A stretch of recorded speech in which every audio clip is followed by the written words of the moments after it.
हम लोग कहते हैं कि एक बार एक इंसान ने भगवान की तपस्या करी और भगवान आ गए। और जनरली लोग एक ही वरदान मांगते कि बस ये कर दो। उसने बोला नहीं, मुझे ऐसा कुछ दीजिए कि मैं जब भी जो मांगू मुझे मिले। पर भगवान कहते तो बहुत अटपटी चीज है, तो इसका एक साइड इफेक्ट भी होगा।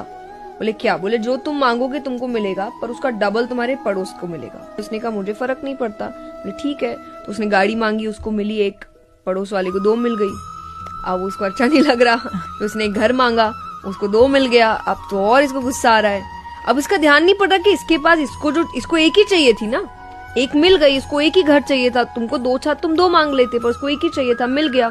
तीसरी चीज वो सीधा मांगता है कि मेरी एक आंख फूट जाए, उसकी 2 फूटी, अब उसको खुशी हो रही है।